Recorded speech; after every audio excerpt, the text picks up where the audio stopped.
Hoje não existe mais verdade?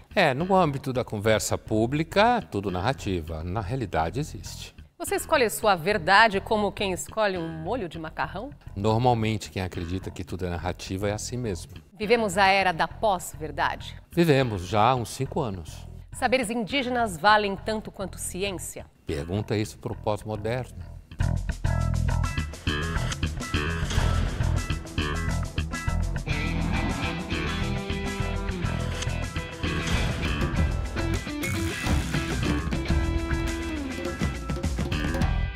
Olá, você já deve ter ouvido a expressão tudo é narrativa. Será mesmo? Não há fatos, só versões de uma história?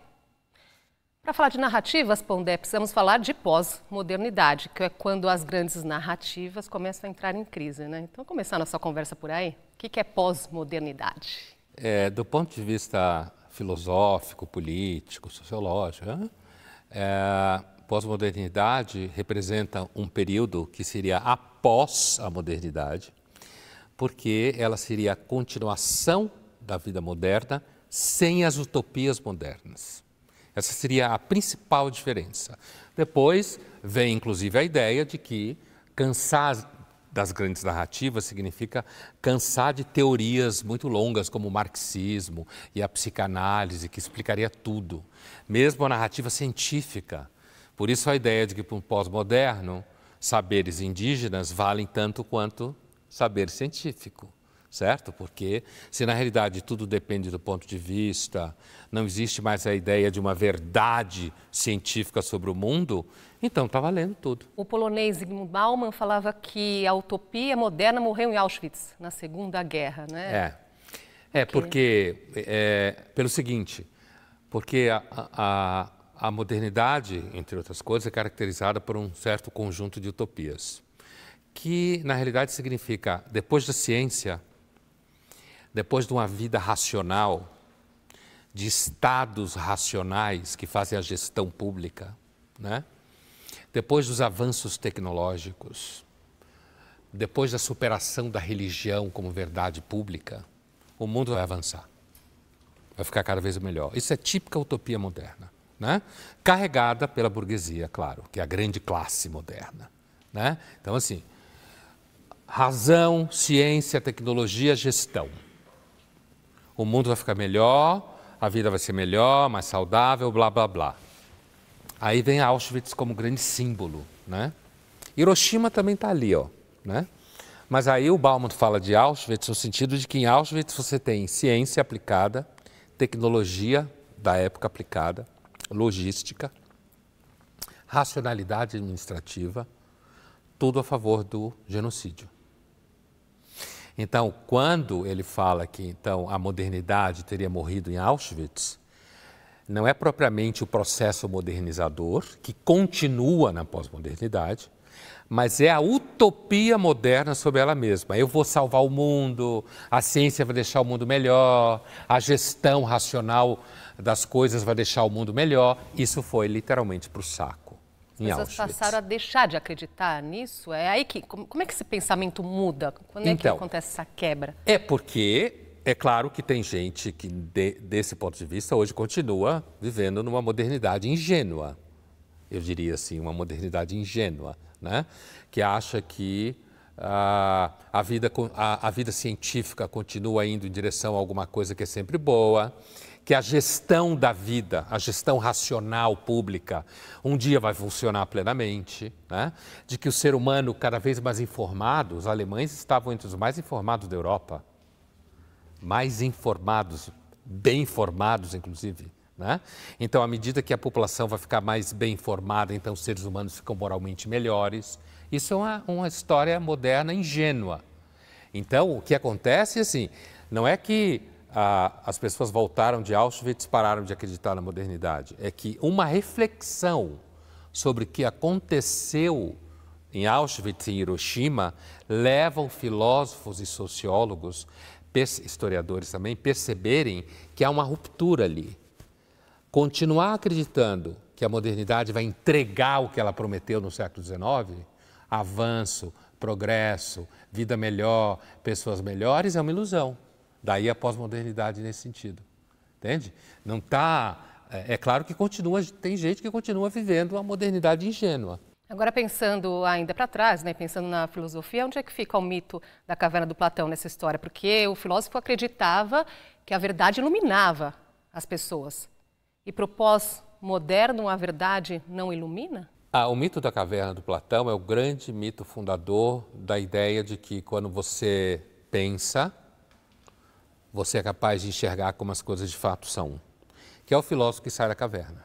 Quando o filósofo volta para a caverna e tenta explicar para os homens que lá viviam que tudo que eles viam eram sombras e vultos na parede, que existe um mundo real do lado de fora, que é o mundo das ideias, do sol, da luz do conhecimento, tudo mais, na realidade os caras não gostam muito e matam ele, como aconteceu com Sócrates, né? Então, Platão em si era menos ingênuo do que as utopias modernas.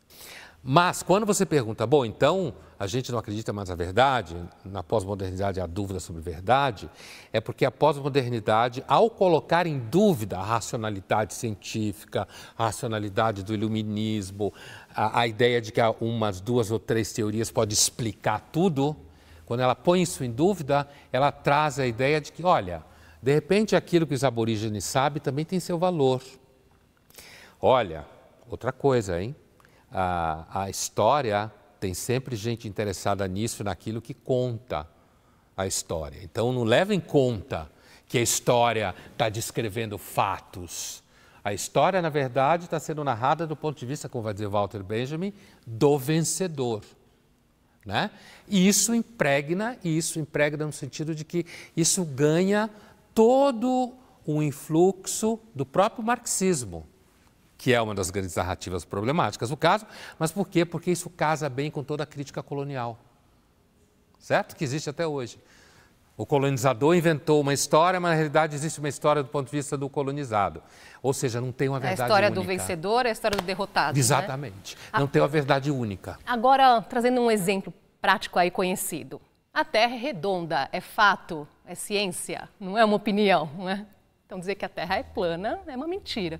Como é que fica a verdade aí? Não é narrativa, não é? Primeiro, né, o fato que segue a constatação, digamos assim, astronômica ou geológica, como a gente queira, de que o planeta Terra é redondo e não plano, eu posso aceitar essa narrativa aqui, certo? Da física, por exemplo, mas isso não significa que eu preciso aceitar que as narrativas europeias, por exemplo, que foram constituídas como teorias, são as únicas narrativas válidas para falar da vida, da história, da política, entendeu? As duas coisas convivem lado a lado. Afora, Andresa, pessoas que usam, por exemplo, a discussão quântica, inclusive eu entendo de forma irresponsável, para dizer que a própria física também é relativa, sabe?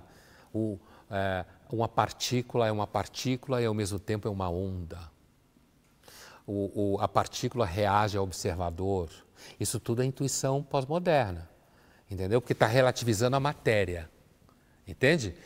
Então, na verdade, para a posição pós-moderna, as verdades podem conviver. Agora, vacinas.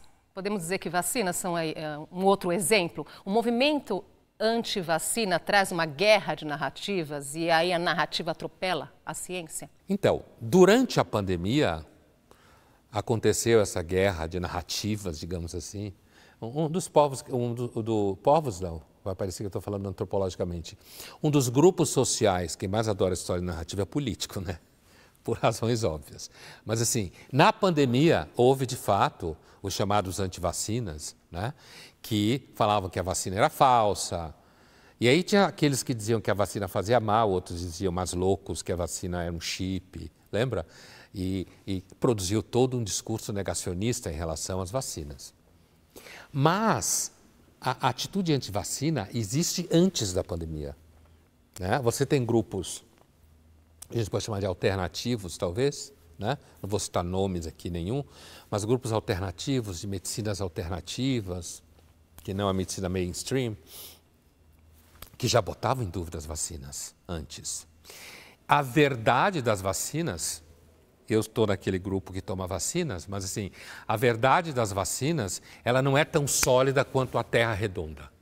Quanto mais o comportamento das pessoas impacta diretamente as vacinas, ou o que é vacina, ou o resultado da vacina, se ela funcionou, se ela não funcionou, se ela causa reação, se ela não causa, ou seja, o comportamento de pessoas diferentes. Mais a tendência é você dizer, então depende do ponto de vista, depende da história que cada um teve, funciona em um, não funciona no outro, entende? A Terra redonda não tem muita gente que tem para falar disso, né? Agora, sobre vacinas e uma série de outras coisas, ó, blá, blá, blá, blá, blá. Eu acho isso, eu acho aquilo. Você pode encontrar, de repente, médico que não é a favor de vacina, farmacêutico que não é a favor de vacina. Vamos ver uma cena do filme Zona de Interesse, que conta a história do comandante do campo de concentração de Auschwitz. Dazwischen befindet sich die nächste Kammer mit der nächsten Ladung, die darauf wartet, verbrannt zu werden, sobald hier drinne alle Stücke der Gänze nachverbrannt sind. Wie lange dauert das? Das dauert 7 Stunden, 400 bis 500. Ja, 500. Sobald das eben geschehen ist, verschließt man wieder den Rauchgaskanal und öffnet dann gleich den nächsten. Das Feuer sucht sich natürlich den Weg durch den Luftzug, durch diese Pforte hindurch in diese Kammer und verbrennt diese Ladung. Die Kammer direkt gegenüber der Brennzone, die hier mit etwa 1000 Grad brennt, wird sich in der Zwischenzeit auf etwa 40 Grad Celsius abgekühlt haben, kühl genug, um die Asche und die Kammer neu zu bestücken. Diese Kammer kühlt ab und diese erhitzt. Genau, der Prozess bewegt sich gegen den Uhrzeigersinn immer eine Kammer weiter. Also brennen, abkühlen, entladen, nachladen. Und Dauerbetrieb möglich. Se alguém não sabe do que eles estão falando, como muita gente não sabe do Holocausto, acha que eles estão falando de qualquer processo de logística baseado numa certa engenharia de produção, não é? Ali eles estão falando de quantos matam nesse período? Você pode matar 400, 500 pessoas. Mata mais rápido. Mata mais rápido, mata menos rápido. Os nazistas, inclusive, eles foram num processo, eles experimentavam antes, tipo, chegavam a botar pessoas dentro, a maioria sempre judeus, dentro de caminhonetes ou alguma coisa parecida, com o cano de descarga para dentro, para sufocar, né? Ou então atirava com um revólver aqui, bala para pegar, atravessar a cabeça, pegar o que está na frente, pegar o que está na frente. E eles perceberam, por exemplo, que esse negócio de bala estava custando muito para o exército. Gastar bala com isso, por exemplo. Não tinha volume de resultados. É por isso que o Bauman fala que a modernidade morreu em Auschwitz, né? Por quê? Porque aí você tem engenharia de produção, logística, racionalidade, aplicado a um método de morte. Portanto, nem a ciência, nem a engenharia, nem a tecnologia, nem a gestão de resultados garante nenhuma moral, nenhuma ética. E daqui a pouco a estética na era pós-moderna. A gente volta já.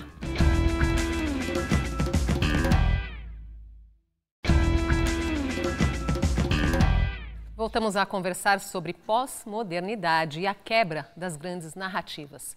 Essa discussão está também nas artes, na arquitetura, na moda, na mistura de estilos e conceitos. Vamos entender.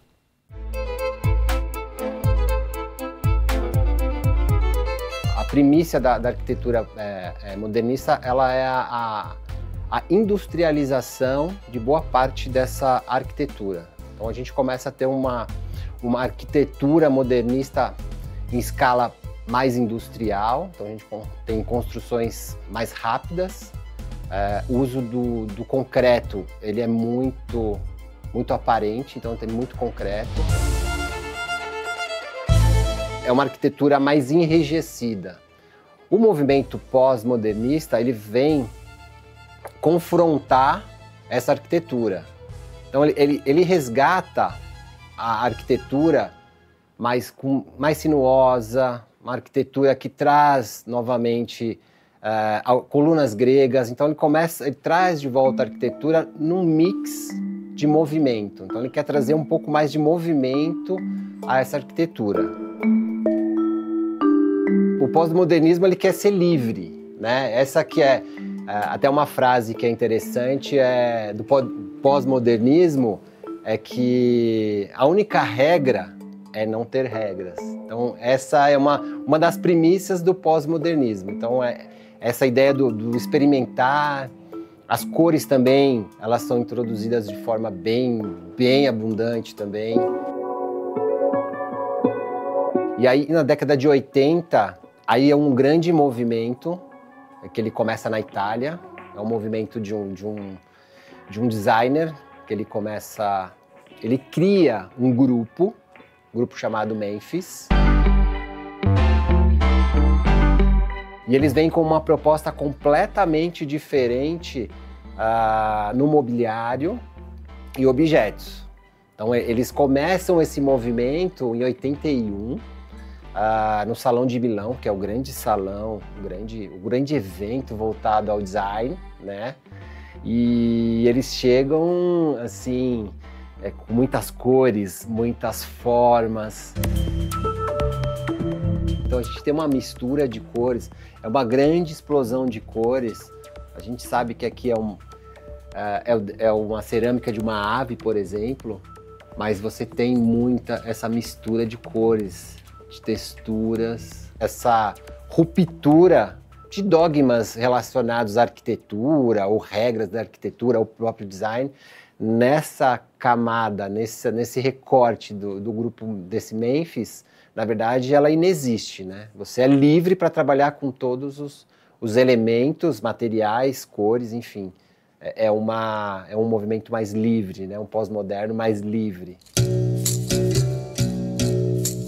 Aqui a gente tem um pouco de arte popular brasileira. Então aqui eles brincam bastante com essas cores também. A gente tem essa explosão de cores e formatos.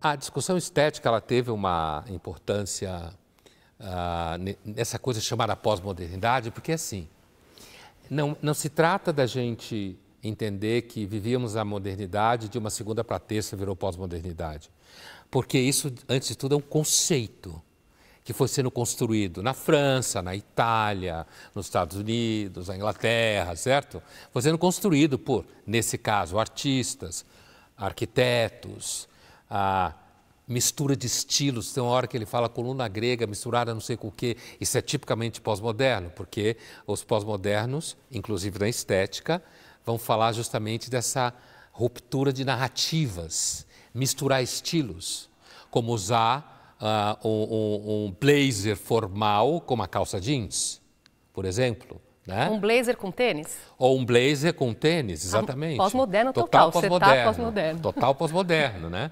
Então, assim, e aí isso converge para a discussão filosófica e sociológica de que haveria uma transformação na modernidade por volta da metade do século XX. Há uma convergência, como houve entre o discurso estético modernista e a modernidade poderosa no final do 19 começo do 20, né? E o resultado, então, é que você tem aí uma experiência que é histórica. Por exemplo, quando se fala na França, em 81, em condição pós-moderna na filosofia, o que é a condição pós-moderna na filosofia? É justamente a ideia do cansaço das grandes narrativas. Eu não suporto verdades muito grandes. As verdades são fragmentadas. Assim como eu posso misturar um estilo numa arquitetura que tem algo de moderno, mas ao mesmo tempo tem algo de grego, certo? Ao mesmo tempo em que o pós-moderno pode pleitear uma decoração que não tenha a funcionalidade como centro, muito comum nas posições mais modernas, né? Ou mesmo na arquitetura, eu posso dizer, olha, eu não preciso, vou enunciar um juízo tipicamente pós-moderno. Quem disse que eu tenho que ser coerente em tudo que eu faço? Entende? A coerência cansa. Quem disse que eu não posso mudar de opinião? E mudar de opinião, mudar de ponto de vista, mudar de narrativa, ser incoerente. Falar A e depois, olha, mas menos A também está valendo. Tem até psicólogos, certo? Que se consideram pós-modernos, que falam que você, por exemplo, cobrar de um paciente jovem que ele devesse ter relações mais sólidas, para usar a expressão do Bauman, relações afetivas mais sólidas, você está, na realidade, cobrando de alguém que é pós-moderno uma vida moderna, entendeu? Agora, quais os impactos da pós-modernidade na sociedade, para o bem e para o mal? A pós-modernidade, sem dúvida nenhuma, ela tem um efeito que a gente pode chamar de um tanto libertador para grupos que se sentiam, de alguma forma, oprimidos pelas demandas modernas de eficácia, racionalidade, vida absolutamente científica. E, ao mesmo tempo, a modernidade, ela não questionou ideias como, por exemplo, existe homem e mulher, certo? Pelo contrário, a modernidade está ligada a fundamentos científicos, né? Está ligada a fundamento científico. Então, você tem grupos sociais que abraçam a pós-modernidade porque entendem que a pós-modernidade descola, por exemplo, a identidade social e psicológica da base anatômica biológica, porque isso é uma narrativa, essa aqui é outra, e uma não implica na outra, né? Agora, muita gente também considera a pós-modernidade um momento infeliz, de certa forma, porque, por exemplo, se tudo é narrativa, exatamente o que é fake news? E esse mundo de narrativas favorece justamente as notícias falsas, as mentiras? Total. Porque o que acontece? O professor lá de filosofia, ou de história, sociologia, ou que for, ou mesmo de estética, pode estar lá dando aula na faculdade sobre pós-modernidade, certo? E ele está falando para os alunos lá, olha, cansaço de grandes narrativas, tudo depende do ponto de vista, a história é narrada do ponto de vista do vencedor. Ele pode estar lá pensando nisso, assim, então agora a gente vai dar ouvido para os colonizados, que é normalmente o que o professor tem na cabeça, né? Só que aí, o que aconteceu na prática? Com a emergência das redes sociais, aquilo que é considerado como verdade pública se espalhou por N emissores de conteúdo, né? Como a gente sabe. Então, se tudo é narrativa, por que o que eu estou falando não é verdade? E se eu repetir isso várias vezes e as pessoas tomarem como verdade, né? Qual é o problema? Se tudo é narrativa, eu vou fazer a minha narrativa. É que normalmente o professor, o intelectual, seja o que for, quando ele está falando de pós-modernidade, ele está encastelado na universidade, ou no livro dele que ele está escrevendo, ou com os colegas ou com os alunos. Só que quando isso esparrama na sociedade, opa, como assim? Não tem diferença entre verdade e fake news? Tem uma frase interessante da escritora inglesa George Eliot, ela diz o seguinte: examine bem as suas palavras e verá que mesmo quando não há motivo para ser falso, é muito difícil dizer a verdade exata. Quer dizer, espalhar mentiras é mais fácil? Eu acho que sim, porque inclusive você buscar algum caráter factual nas coisas, né? É sempre mais difícil. Dá mais trabalho? Muito mais trabalho. E gasta muito mais dinheiro, inclusive, né? Então, veja, não tenho dúvida, assim, acho que ninguém razoavelmente razoável vai duvidar que espalhar mentiras é muito mais barato. Se tudo é narrativa, não existe verdade? Eu não afirmaria que não existe verdade nenhuma. Existem verdades matemáticas, existem fatos. Por exemplo, aconteceu o Holocausto, certo? Aconteceu o Holocausto. Aconteceu que, aliás, foi em junho, né? Aconteceu a invasão da Normandia, o Titanic afundou, só para pegar clichês. Então, isso são fatos, né?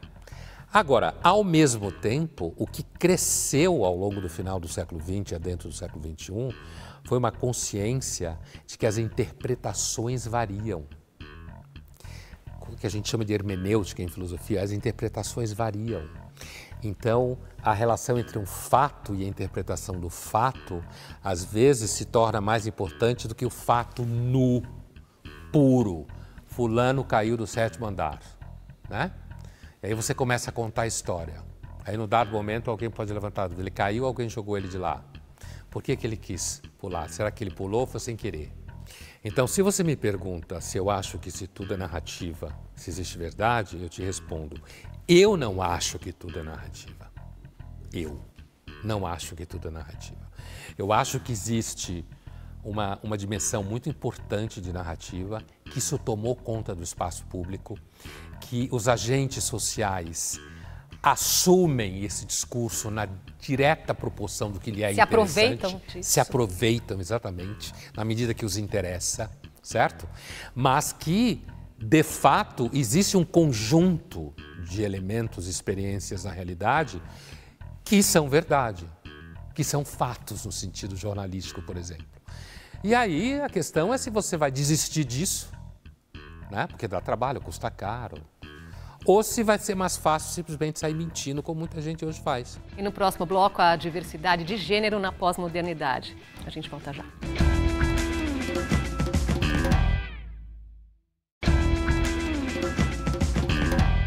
Voltamos a conversar sobre as narrativas na pós-modernidade. Outro ponto aí, falando em pós-modernidade, Pondé, diversidade de gênero. É uma discussão pós-moderna? Bem típica, né? A começar pela ideia de diversidade, diversidades, né? E, no caso da teoria de gênero enquanto tal, né? Não existe propriamente ideologia de gênero, como se fala por aí, é teoria, né? É uma teoria sociológica e tal, e política. Você tem, como eu dizia no começo, uma dissociação entre a narrativa biológica do corpo, anatômica, e a narrativa da construção psicossocial do indivíduo, né? Então, o conceito de gênero é a contrapartida social, política e histórica do que é a identidade sexual, que não é mais sexual, porque sexo remete ao biológico, mas o conceito de gênero. É claro que quando isso está sendo discutido, por exemplo, no começo do século XXI, você ainda tinha um gradiente, hoje a teoria tende cada vez a se radicalizar mais, mas você tinha um gradiente que entendia que há um componente social histórico, um componente biológico, né? E agora cada vez mais, inclusive com a multiplicação das sexualidades e dos gêneros, né? Você tem cada vez mais letras, né, que definem essas identidades variadas. Então você tem uma tendência a descolar completamente do corpo, né, e entender que é uma construção social. Essa ideia de que é construção social vai muito bem com a modernidade, com a pós-modernidade. Por quê? Porque está falando ali que a sociedade constrói assim, constrói assado, que ao mesmo tempo a sociedade pode construir uma narrativa, mas eu não quero ela para mim. Eu invento uma outra narrativa. Por isso que é muito comum se dizer que a pós-modernidade, na realidade, é o capitalismo empacotado para presente. Sobre esse assunto, gênero e sexualidade, ouvimos as pessoas nas ruas. Qual o seu pronome? Pronome? Acho que é Newton. Ela, dela. Ai, eu não sei. Não tenho. Não sei. Ele. Meu pronome? Eu? É Maria, né? Masculino. Ele dele. E o seu gênero? Feminino. Feminino. Masculino. Feminino. Hétero. Masculino. Sei, feminino. Sim, feminino. Não sei, é diverso. Masculino. Masculino. Masculino. Você se considera uma pessoa cis? Sim, o que é? Sim. Não sei o que é isso. Sim. Ah, sim, é o tal do cis, né? Sim. Ih, eu não sei o que é cis. E agora? Não, acho que não. Homem cisgênero, sim. Sim, identifico sim com homem cis. E você tem uma sexualidade definida? Hétero. Ah, eu sou mulher, né? Assim, a preferência sexual? Ah, eu gosto dos dois, mulher e homem eu gosto. Bissexual. Feminina. Hétero. Homossexual. Heterossexual. Masculino. Você acha que as pessoas se confundem às vezes com essas perguntas? Eu acho que sim. Principalmente pessoas mais velhas, creio que sim. Até eu me confundo às vezes. Eu acho que só homem e mulher tava bom. Tá ficando um pouco confuso, mas cada um, né, tem o seu gosto, seu gênero e tudo bem, aceitar, né? Com certeza. Minha mãe, por exemplo, não entende a mesma coisa que eu entendo, entendeu? Os meus avós, então, você fala que é cis pra eles vão achar que você tá xingando ele. São mais contemporâneas, né? São coisas novas, mas é sempre bom ficar a par, né, de tudo isso. Não, se não fosse o problema de eu não saber o que é cis, não teria problema nenhum. Difícil não, mas elas às vezes podem soar como confusas. As pessoas mais velhas elas têm mais dificuldade porque no tempo delas não era tão comum ter pessoas se abrindo e conversando e falando mais sobre a sua sexualidade. É claro que essa terminologia, por exemplo, cis, por oposição a trans, isso é uma terminologia que foi sendo construída no ambiente acadêmico, certo? No debate de gênero, né? E aí esses assuntos eles transbordam para o ambiente da mídia, né? Da imprensa e da mídia. E o que acontece é que muita gente, como a gente viu nas entrevistas, não tinha absoluta clareza do que isso significa, né? Como é que é? Cis, não sei o quê. Ah, é isso mesmo, cis. É mais fácil, por exemplo, heterossexual, homossexual.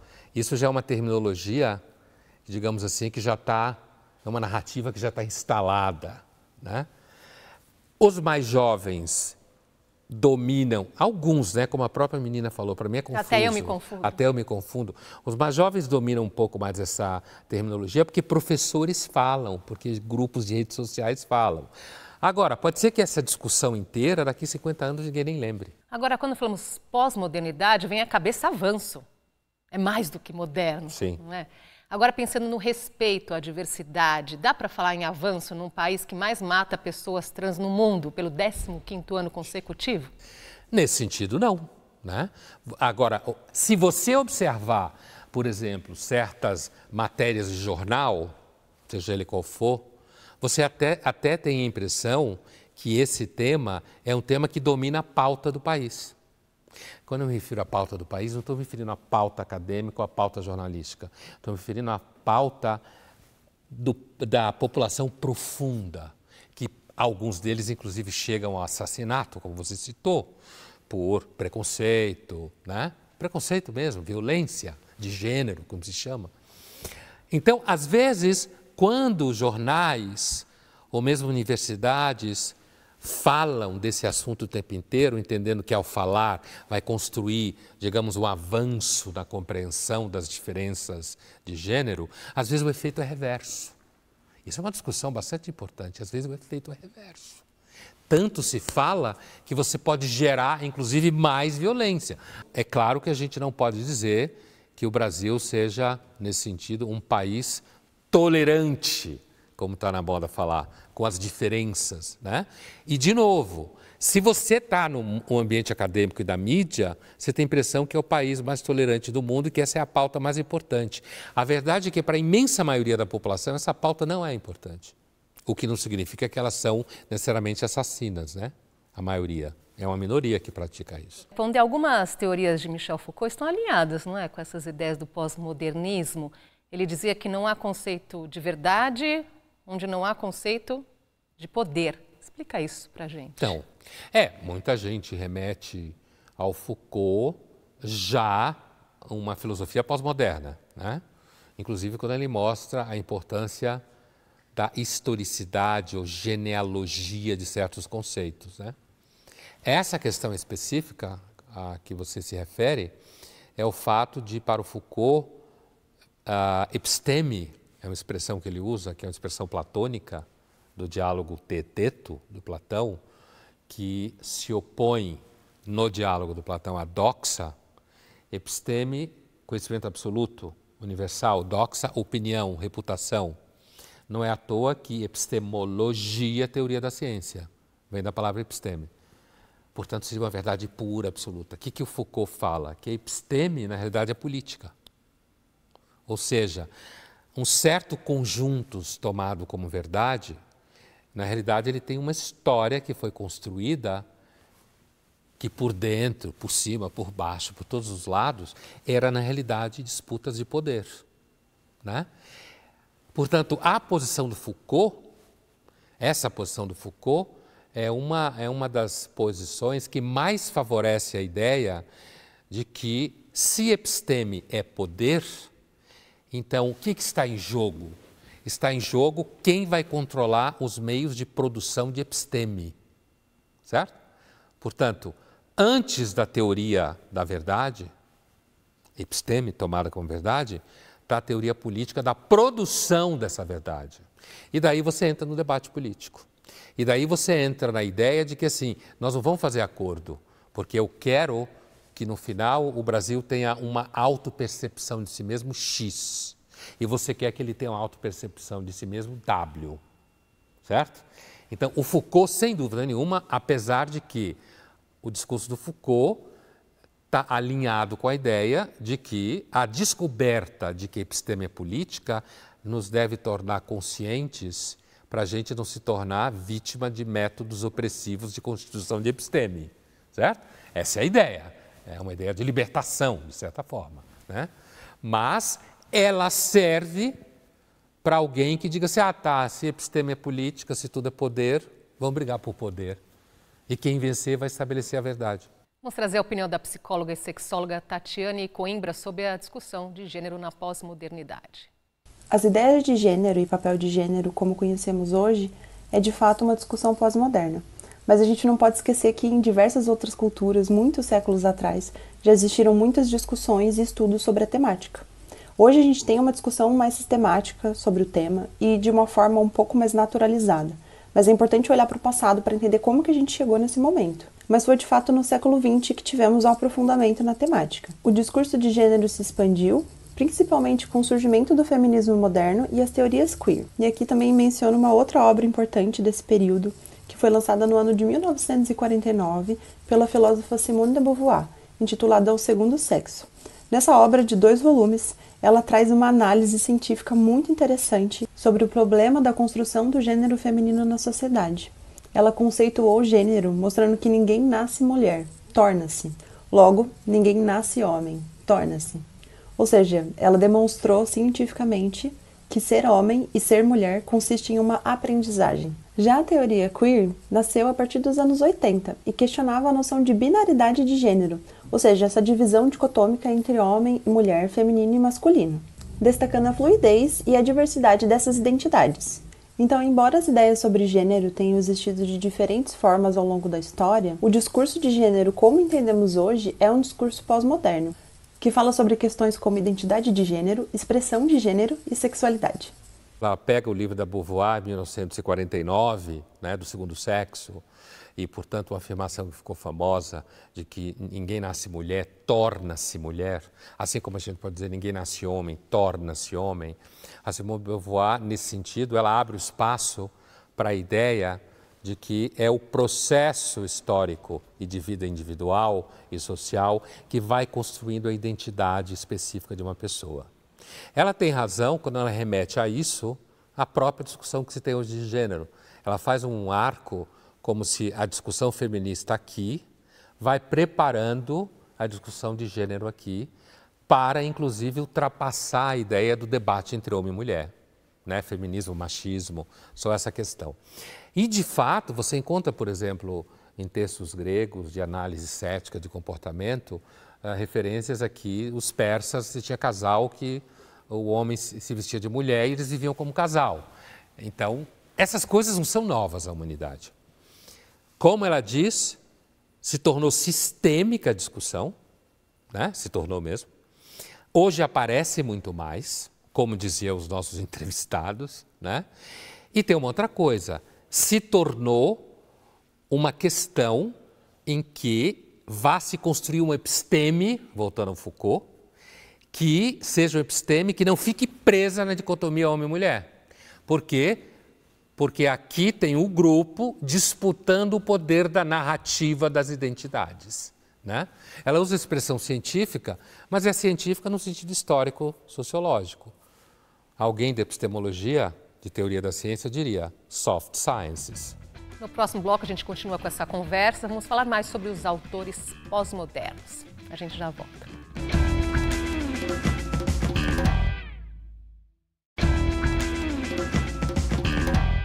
Voltamos a conversar sobre as narrativas da pós-modernidade. Pondé, focando ainda nos autores pós-modernos, Gilles Lipovetsky, ele é um grande nome desse movimento. O que vale destacar da obra dele? Ele é uma referência naquele grupo que a gente pode chamar de pós-modernos integrados. Essa oposição entre integrado apocalíptico não tem nada a ver com o pós-moderno. É uma oposição que Umberto Eco fazia em relação à tecnologia da comunicação da modernidade. O Umberto Eco dizia que tinha autores que eram integrados, ou seja, a favor, e aqueles que eram apocalípticos. Vai destruir o mundo, certo? Essa relação. Lipovetsky, ele está claramente próximo à posição integrada nesse sentido. Não no sentido de dizer que ele acha que é tudo lindo, mas, por exemplo, ele já foi acusado de não criticar suficientemente o consumismo contemporâneo, de fazer tratados filosóficos e sociológicos sobre temas absolutamente irrelevantes como o luxo, né? Então, ou seja, ser excessivamente estetizante, no sentido de ficar discutindo modas, indústria da arte, coisas assim, quando na realidade ele estaria dentro da onda do consumo, entendeu? Como isso está pegando, então eu estou discutindo coisas que está pegando, que está na moda. E do ponto de vista pós-moderno, se tudo é narrativa, não tem por que eu ficar brigando com o luxo, com o consumo, com o capitalismo. Agora ele diz que o passado não o interessa. Agora, sim, já em Retrotopia, que é o livro póstumo de Bauman, ele discute o desejo da volta ao passado. E ele fala da nostalgia como uma condição moderna incurável. Que passado é esse a que ele se refere? Então, primeiro, dizer que o passado não interessa é no sentido de que o passado está perdido, né? Se você é historiador, você faz isso. Mas se você é filósofo, você tem que dar conta do mundo presente, né? Inclusive para entender como poderá ser o futuro próximo, que é o presente que deve ocupar a nossa atenção e não ficar discutindo o passado. O caráter nostálgico é porque a modernidade carrega consigo o mal-estar romântico. O mal-estar romântico é sempre uma percepção de que a modernidade vai dar ruim, de que a gente vai dar um salto maior do que a perna, de que a gente vai destruir componentes do ser humano que não cabem num racionalismo típico da modernidade. Eu acho, na realidade, que ela é meio bipolar, a modernidade. Quando ela acorda achando que vai controlar tudo, tudo vai dar certo, então ela está no momento maníaco da modernidade, para frente, científico, gestão, inovação, as palavras que eu detesto, inovação, né? Quando ela acorda deprê, não sei, não vou conseguir, tomei decisões erradas, só estou pensando em dinheiro, estou sozinho. Ela acorda deprê, ela é romântica. E aí ela olha para o passado. Aí ela olha para o passado. No passado as pessoas viviam de verdade, entendeu? Agora, nesse sentido, muitas pesquisas têm apontado o pessimismo dos jovens em relação ao futuro. E uma delas é da consultoria Bain, que mostra que 43% dos entrevistados da geração Z, que são aqueles nascidos entre 1994 e 2000, eles falam que estão com humor negativo. Tem uma outra pesquisa global, que é da Deloitte, também feita com a geração Z, aponta que 36% dos entrevistados se sentem exaustos no trabalho. Essa pressão aí em produzir cada vez mais e mais que leva a isso? É possível que sim, né? A gente tem que levar em conta que não havia pesquisas dessa ordem há 50 anos atrás, né? Há 80 anos atrás. Isso, que é uma observação tipicamente epistemológica, né? Do ponto de vista aqui de como se constrói aquilo que eu considero verdade a partir dessa pesquisa. Quer dizer, será que agora os jovens estão de fato sob mais pressão, estão mais exaustos do que antes? Ou é porque não tenho dados de antes? Não tenho dados. E como era em 1920, por exemplo, tá? Ou 1888, sei lá, né? Isso é uma questão que, se você é alguém que se ocupa de teoria da ciência, você fica atento a essas coisas. Agora, sem olhar do ponto de vista epistemológico e teoria da ciência, Parece que hoje você tem elementos mais claros de pressão no sentido de resultados, mecanismos mais claros de comparação, mecanismos muito mais claros de, eu diria, quase opressão mesmo, no sentido de que você tem que dar certo, que você tem que dar conta de várias frentes. Quando você olha os jovens da chamada geração Z, muita gente sendo tratada, tomando remédio, muita desorientação. É claro que existe mais gente tratando, mais remédio, mais gente escrevendo sobre isso. Então, às vezes você fica assim, mas será que isso é fato ou é narrativa do mercado de saúde mental? Mas, sem dúvida nenhuma, sem ir tão longe assim, parece que eles se sentem exaustos mesmo. Agora, veja, imagine se estivessem vivendo na Europa na primeira metade do século XX, com as 2 guerras que eles enfrentaram. Agora, esse bolo todo, essa pressão que você comentou, que leva à nostalgia, achando que o passado era melhor? Olha só, venda de vinis cresceu, procura por câmeras digitais no site eBay cresceu 50% em 2023 em relação ao ano anterior. Até fita cassete, vejam bem, fita cassete está voltando, né? O que significa esse desejo tão grande de olhar para trás? Olha, o Adorno diria que esse romantismo é fake. Por quê? Porque já está capturado pelo mercado. Ah, eu tenho nostalgia do passado, o mercado me oferece fita cassete. A história do vinil, já há algum tempo, essa coisa de você, por exemplo, convidar alguém para sua casa num momento meio romântico, né? E tá tocando um vinil. Opa, tocando um vinil, né? Coisa mais sólida, tem um vínculo com o passado. Tem alguma coisa aí que é mais consistente do que esse papo todo de ficar no streaming e não sei o quê, baixando música. Não, está ouvindo vinil. Então tem, na realidade, ou mesmo eu ouvi dizer que até, como chama, VHS, também gente voltando a consumir VHS e DVD. Eu tenho uma certa desconfiança adorniana, digamos, né? No sentido de dizer, olha, essa relação com o passado é um romantismo degradado, porque é o mercado que está oferecendo isso, entende? Ele que está oferecendo. Agora, a sensação de que a modernidade tem alguma coisa errada, isso é romântico mesmo. É uma fuga da realidade? O romantismo, enquanto tal, ele é um resto da modernização do século XIX, o Bauman, inclusive, concordaria com isso, de que permanece fazendo sintoma, que é o sentimento de que, tudo bem, a gente está nessa realidade, mas tem alguma coisa errada com ela, entendeu? O romântico é alguém que se sente exilado da modernidade.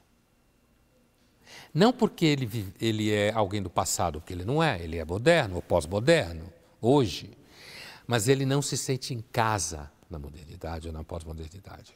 Ele acha tudo muito líquido, tudo meio sem sentido, tudo mercadoria demais, né?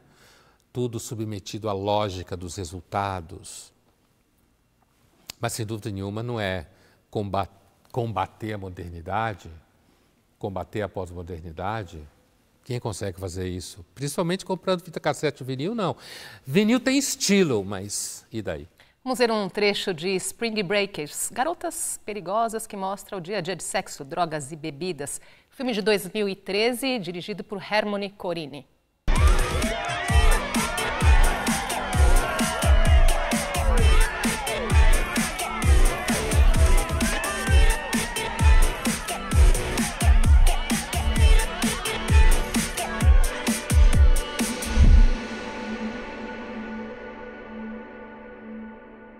Hi, Grandma. Having so much fun here.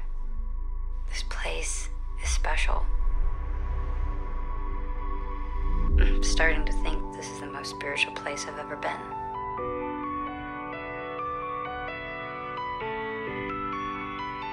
I think we found ourselves here. We finally got to see some other parts of the world. And we saw some beautiful things here. God, I can't believe how many new friends we made. Friends from all over the place. I mean, everyone was so sweet here. So warm and friendly. It's way more than just having a good time. It was so nice to get a break from reality for a little while.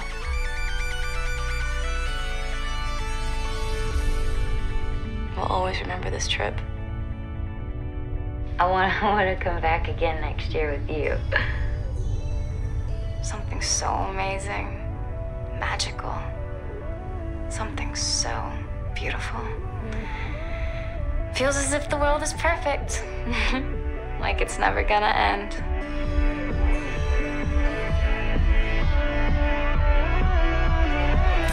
O discurso dela é tipicamente do romantismo degradado, né? É assim, ai, quanta gente linda eu encontrei aqui, né?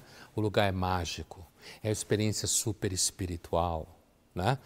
Quando, na realidade, assim, se você for pegar a espiritualidade no seu sentido histórico do conceito, espiritualidade é uma coisa extremamente sólida no sentido do Bauman, densa, que passa por experiências interiores extremamente terríveis, que não tem nada a ver com o êxtase puro de quando você está fumando baseado. Não é isso daí, né? Não é isso daí, o êxtase puro de quem está fumando baseado.